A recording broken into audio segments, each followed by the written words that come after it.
The family of a murdered woman is urging others who've lost family members to monitor Canada's justice system. The Kramer family discovered their daughter's murderer is now living in a minimum security prison, is remarried, and now has a child. This all comes amidst an uproar over another transfer of child killer Terry Lynn McClintock to an Indigenous healing lodge. Colin Butler is covering the story from London, Ontario, and joins us now. So, Colin, what's the Kramer family saying here? Well, Andrew, they're saying check up on your loved one's killer.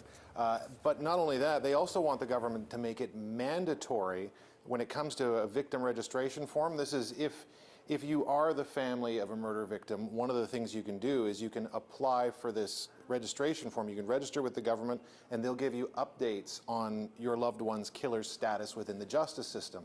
They want the government to make this mandatory so that even if you don't want to have updates, you still have to fill out the form in order to say no. This way, no one will get missed. And the reason why is that 17 years ago, when Christopher Cowell was put away for first-degree murder for his estranged wife, Shelley Cowell, they never got a form from the Parole Board of Canada, so they never got updates on his progress through the justice system.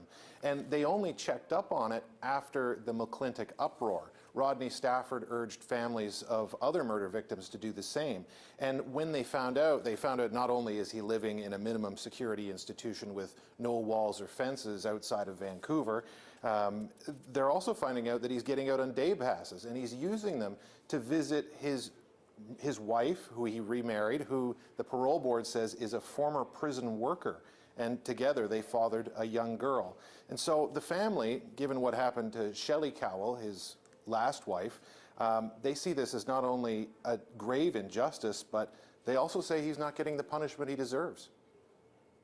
If he can commit a crime like he did and be in minimum security, what do you have to do to qualify to stay in maximum security prison? My dad doesn't have his daughter. He gets to see his daughter. He gets the opportunity to create a family. Shelley doesn't get that. So, Colin, what was Cowell's original crime? Well, his original crime was the first-degree murder of his estranged wife, Shelley Cowell. This happened May 17th, 2001. They had separated, they'd been unhappy for a number of years, and they were going to sell their house in Woodstock, Ontario.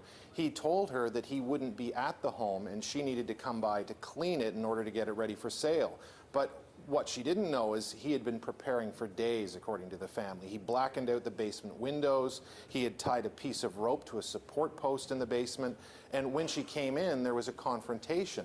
He said that she had been cheating on him, and basically he beat her with a hammer, a metal rod, and stabbed her 19 times, almost decapitating her when he slit her throat.